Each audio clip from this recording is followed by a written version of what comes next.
This will in no way take away from our determination to be a vibrant community of faith. A defiant Rabbi David Myers speaking out after messages of hate were found outside his Marblehead temple. It was right here, this kind of old sign. Myers says Monday morning a worker found one of the posters on the temple's front welcoming sign. It was not that large. It was a little bit larger than an 8.5 by 11. A second poster was also found in the back of the temple. It too had the same message. Promoting Holocaust denial. It's always distressing to not only... You can take his word, he's a Jew. Didn't save none of those, I guess, huh? Get those posted, did you save any, or we're just going to take the Jew's word for it? Fucking more bullshit. I can't say nothing about a Jew, it's anti-Semitism. Be witness, but to be the target of hatred, anti-Semitism. Those living in the area were also caught off guard. It's, kind of sad to hear that you're here for a hate crime. Rabbi Myers says sadly this isn't the first time they've dealt with issues like this. But thanks to recent improvements around the temple, he thinks this time police will soon find the person responsible. Thankfully, among the upgrades were security cameras that did provide us footage that we've now provided to the police that should help with the investigation. So you caught the suspect on camera? We got a pretty good look. Michael Yoshida, 7 News. A local father opening up about... What a bunch of fucking bullshit, huh? Really? His daughter in a crash over the weekend. Roberta Silva sharing this video now of his 11-year-old daughter Taisha dancing on her birthday just a few months ago. Taisha died in a crash on Saturday when 2 cars collided head-on. It's killing me inside. I cried for these past 2 days. I have legit no more tears coming out.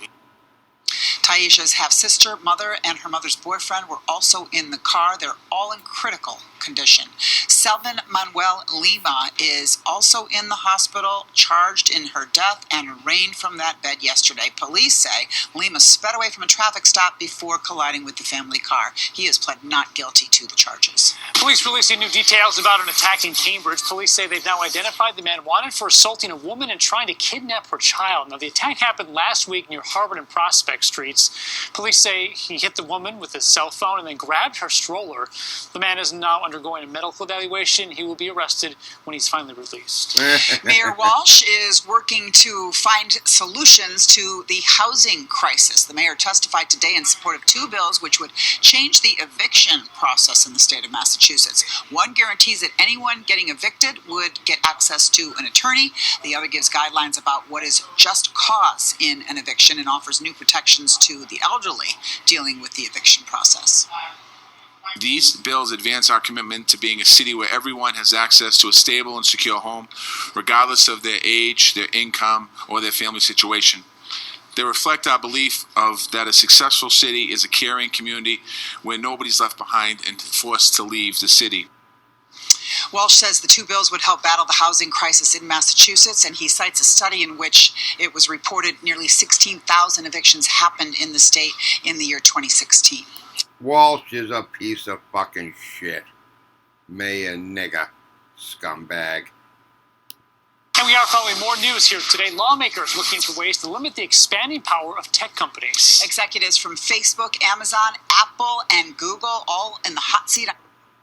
You see the bitch's face while she's talking, huh? Amazon, Google, like she's gonna get a nut or something. Capitol Hill today, and much of the questioning centering around your privacy. Ooh. Executives from the biggest names in tech and e-commerce grilled on Capitol Hill as lawmakers question their growing power and influence. Facebook has 2 competing missions: make the world more open and connected, and make a lot of money. And as Facebook attempts to serve both these missions, they wreak havoc on the rest of us. The focus at one hearing, Facebook's proposed cryptocurrency Libra, the company promising to do its homework. And let me be clear and unambiguous. Facebook will not offer the Libra digital currency until we have fully addressed regulators concerned and received appropriate approvals. But after Facebook's past privacy missteps, some senators skeptical of the endeavor. It's one after another, after another, after another. So I don't trust you guys. And despite establishing Libra as a separate entity, there are questions about whether information about transactions could be shared with Facebook and monetized. I can't think of any reason right now for us to do this. At another hearing, the major questions surrounded antitrust issues and whether Facebook, Amazon, Google, and Apple are allowing consumers enough options or stifling the competition. The internet has become increasingly concentrated, less open, and growingly hostile to innovation and entrepreneurship.